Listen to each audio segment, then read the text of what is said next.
बिस्मिल्लाहिर्रहमानिर्रहीम। अस्सलामु अलैकुम डियर स्टूडेंट्स, वेलकम बैक। उम्मीद है आप सब खैरियत से होंगे और इस लेक्चर सीरीज़ से फ़ायदा उठा रहे होंगे। तो हमारे इस लेक्चर में हम एक्सरसाइज 9.1 को कंटिन्यू करते हुए इसके क्वेश्चंस सॉल्व करते हैं, क्वेश्चन नंबर 7 और 8। तो क्वेश्चन 7 स्टेटमेंट वाले क्वेश्चन है ये सब। 7 में वो कह रहा है find what is the length of the arc. Arc की लेंथ फाइंड करें। Intercepted on a circle of radius 14 centimetre. एक सर्कल है, उसका रेडियस 14 सेंटीमीटर है, उसके ऊपर आर्क जो इंटरसेप्ट की उसकी लेंथ फाइंड करनी है। उसके ऊपर बनने वाली जो आर्क है उसकी लेंथ हमने फाइंड करनी है। Arms of the central angle of 45, यानी एंगल जो उसके दरमियान बन रहा है वो 45 का एंगल हो, तो उससे बनने वाली जो लेंथ है, उसकी जो लेंथ आएगी वो हमने फाइंड करनी। तो फार्मूला हमारे सामने है L is equal to R theta. Data लिखेंगे और हम L फाइंड कर लेंगे। R की वैल्यू 14 है, थीटा की 45 है, तो थीटा हमें रेडियन में चाहिए, ये डिग्री में है। 45 को मल्टीप्लाई कर देंगे पाई बाय 180 से और इसकी कटिंग करेंगे तो 45 1 जा 45 4 जा, यानी पाई बाय 4 जो है वो हमारे पास थीटा की वैल्यू आ जाएगी। अब हमने फाइंड करना है L, तो L होगा आर थीटा। वैल्यूज़ लगाएंगे, L की वैल्यू निकलेगी, R की वैल्यू पुट करने से 14 और थीटा की वैल्यू पाई बाय 4।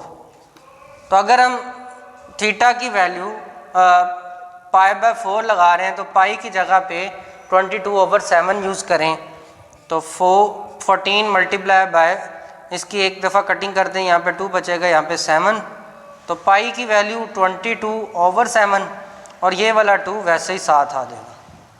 अब देखें 7 की कटिंग इससे करते हैं, यहाँ पे बचेगा, यहाँ पे 7 आएगा क्योंकि हम कट कर चुके हैं। तो 7 को कट कर दें इसके साथ, 7 के साथ, और 2 को 2 1 जा और 2 11 जा, तो यहाँ बचेगा 11 और जो यूनिट गिवन था रेडियस का वही यूनिट इसके साथ आ जाएगा। तो हमारी जो लेंथ है आर्क की वो मिल जाएगी 11 सेंटीमीटर। तो क्वेश्चन 7 जो है वो कंप्लीट हुआ। नेक्स्ट इसके बाद क्वेश्चन 8 है फाइंड द रेडियस। हमने जो फाइंड करना है वो radius of the circle in which the arms of A central angle of measure of 1 radian cut off an arc of length 35 centimetre. हमें जो क्वेश्चन 8 में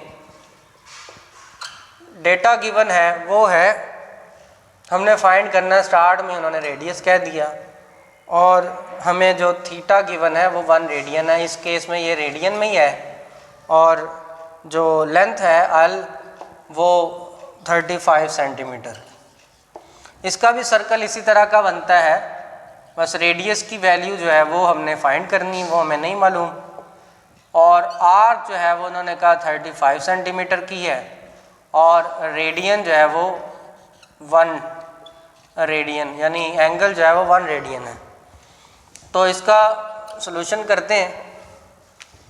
हमें फार्मूला वही यूज़ करना है, L is equal to R theta, और R find करना है तो L ओवर थीटा। R की वैल्यू, L की वैल्यू लगाएंगे 35 और नीचे 1, तो R भी 35 सेंटीमीटर मिल जाएगा। यानी अगर हमारी आर्क जो है वो 35 सेंटीमीटर है और एंगल जो है 1 रेडियन, अगर एंगल 1 रेडियन हो तो जितना रेडियस होगा उतनी ही आर्क लगेगी। ये हमने L is equal to R theta की डेफिनेशन और उसके सलूशन में भी पढ़ा था। तो वहाँ भी हमने यही देखा कि रेडियन की अगर हम डेफिनेशन पढ़ते हैं तो रेडियन 1 रेडियन वो एंगल होता है जिसमें रेडियस और लेंथ ऑफ आर्क आपस में इक्वल हो। तो इसके साथ हमारा क्वेश्चन 8 भी कंप्लीट हुआ। अब हम इनको रेज करके इसका क्वेश्चन नंबर 9 सॉल्व करते हैं। तो इसका क्वेश्चन नंबर 9 है, railway train is running on a circular track of radius 500 metre at the rate of 30 kilometre per hour, through what angle will it take turn in 10 seconds. हमें इसमें जो values given है उनको पहले हम data की form में लिखते हैं। हमें एक रेलवे ट्रेन है वो सर्कुलर ट्रैक पर मूव कर रही है, और जिस ट्रैक पर वो मूव कर रही है जो उसका रेडियस है वो है 500 मीटर। हमें उसकी स्पीड गिवन है 30 किलोमीटर पर आवर। तो हमें जो पहली चीज़ गिवन है वो उसका रेडियस है 500 मीटर, और टाइम हमें गिवन है 10 सेकेंड्स। उसके अलावा हमें स्पीड गिवन है, स्पीड उसकी बनती है 30 किलोमीटर पर आवर। तो हम इसका सलूशन करेंगे। हमें पता है जो स्पीड है उससे हम डिस्टेंस फाइंड कर सकते हैं, लेंथ उसकी, और हमने फिर at the end angle find करना है, क्योंकि हमने at what angle will it take, theta हमारा थीटा रिक्वायरमेंट है। तो पहले तो हम निकालेंगे इसका टाइम गिवन है, रेडियस गिवन है, स्पीड गिवन है, हम इसकी लेंथ फाइंड करेंगे। तो लेंथ होता है इसका वो डिस्टेंस है जो उसने कवर किया होगा, और हमारे पास जो डिस्टेंस का फार्मूला होता है वो है स्पीड इनटू टाइम, और डिस्टेंस यहाँ पे उसकी लेंथ है जिसको हम एल से डिनोट करते हैं। स्पीड गिवन है 30 किलोमीटर पर आवर है, किलो की वैल्यू 1000 और आवर की वैल्यू 3600। हमने इसको मीटर पर सेकंड में कन्वर्ट करना है, इसलिए हमने ये वैल्यूज़ को यूज़ कर ली। लेंथ बनेगी, इसकी कटिंग कर दें अगर हम 2 ज़ीरोज़ इससे कट जाएं, और 36 की कटिंग कर दें इससे, तो ये 10 और यहाँ पे बचता है 12। मज़ीद कटिंग करें तो ये 5 और ये 6, और इसकी यहाँ से कटिंग करते हैं ये 3 और ये 5। तो 5 5 25 और ये 10, 250 डिवाइड बाय 3 मीटर पर सेकेंड इसकी जो लेंथ है सर्कुलर पाथ में जितना उसने मूव किया वो आ जाएगा। तो हमें यहाँ पे मिल गई इसकी लेंथ, यानी L की वैल्यू मिल गई। हमने फाइंड करना है थीटा। तो थीटा के लिए हमने फार्मूला पढ़ा है L is equal to R theta. तो थीटा यहाँ से निकल आएगा। यहाँ वैल्यू सब्स्टिट्यूट करते हैं। R की वैल्यू वो है 500 और थीटा हमने फाइंड करना है, और L की वैल्यू हमने निकाली 250 डिवाइड बाय 3। 500 को लाके यहाँ पे डिवाइड कर दें तो थीटा बचेगा 250 3 इंटू 500, और इसकी कटिंग करते हैं 250 1 250 2 तो 1/6 आता है इसका एंगल, यानी थीटा की वैल्यू 1/6 आ जाएगी।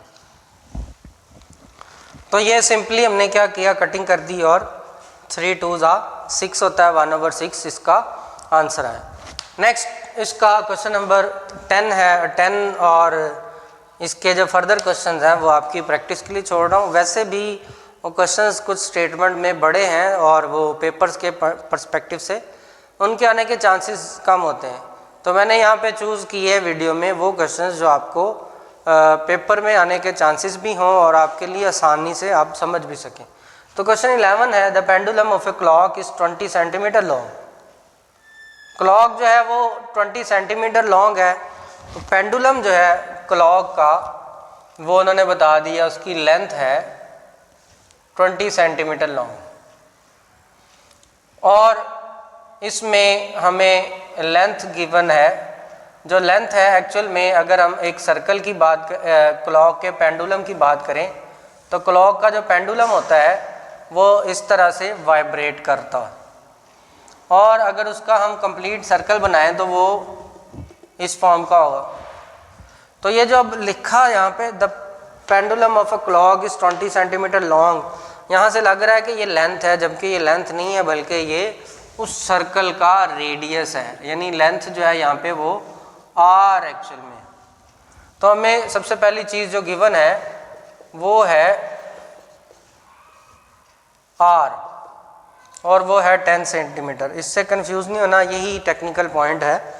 इसको लॉन्ग की वजह से लेंथ नहीं लिखना, बल्कि इसको आपने पेंडुलम को अगर आप कंसीडर करते हैं अपने माइंड में तो ये लेंथ उसका रेडियस है। And it swings through an angle of 20 degree each second, जो इसका एंगल है वो है 20 डिग्री। और how far does the tip of the pendulum move in 1 second. तो ये जो पेंडुलम है इसकी जो टिप है वो 1 सेकेंड में कितना डिस्टेंस कवर करती है। यहाँ पे हमें टाइम जो गिवन है वो 1 सेकेंड है, 1 सेकेंड टाइम गिवन है। टाइम की यहाँ पे ज़रूरत नहीं है, हमने फाइंड करना है इसकी लेंथ को, यानी वो कितना डिस्टेंस कवर करती। जैसे यहाँ पे था वो जितना डिस्टेंस मूव करती वो उसकी आर्क आती है, तो यहाँ पे ये पेंडुलम जितना डिस्टेंस कवर करेगी यहाँ से यहाँ तक वो उसकी आर्क बनेगी। तो यहाँ भी हमने L is equal to R theta formula लगाना है और लेंथ की वैल्यू निकल आएगी। रेडियस है 10 और थीटा जो है वो 20 डिग्री है। तो 20 को हम बनाएंगे पाई बाय 180 से मल्टीप्लाई करके रेडियन में, और इस तरह से ये 1 0 इससे कटेगा और यहाँ पे 9 आएगा। पाई बाय 9 मल्टीप्लाई बाय 10, तो जब हम कैलकुलेटर पे 10 और पाई और 9 इनको मल्टीप्लाई डिवाइड कर देंगे तो आंसर आएगा हमारे पास 6.96 सेंटीमीटर। तो इस तरह हम लेंथ इसकी फाइंड कर लेंगे, यानी हमें जो रिक्वायर्ड था पेंडुलम उसकी टिप कितना डिस्टेंस मूव करेगी वो हमारे पास निकल आएगी 6.96 सेंटीमीटर। तो डियर स्टूडेंट्स, ये था हमारा लेक्चर जिसमें हमने क्वेश्चन इसके 7, 8, 9 और 11 सॉल्व किए, और पेपर के लिहाज से ये इम्पोर्टेंट क्वेश्चन है। आपको एक्सरसाइज 9.1 से जो क्वेश्चन आते हैं उनके चांसेस में इन क्वेश्चंस के ज़्यादा चांसेस होते हैं। उम्मीद है आपको ये क्वेश्चंस समझ आ गए होंगे और इनका मेथड भी समझ आ गया होगा। L is equal to R theta formula किस तरह इम्प्लीमेंट होगा वो आपको समझ आया होगा। फिर भी अगर किसी किस्म का कोई क्वेश्चन हो, कोई क्यूरी हो, तो आप कमेंट सेक्शन में पूछें, और अगर आप कोई और क्वेश्चन जो आप प्रैक्टिस के दौरान आपसे ना हो आप वो भी पूछ सकते हैं, उसकी वीडियोज़ भी बना के आपको मिल जाएंगी। तो मुझे दीजिए इजाज़त और अपना ख्याल रखिएगा। अल्लाह हाफिज़।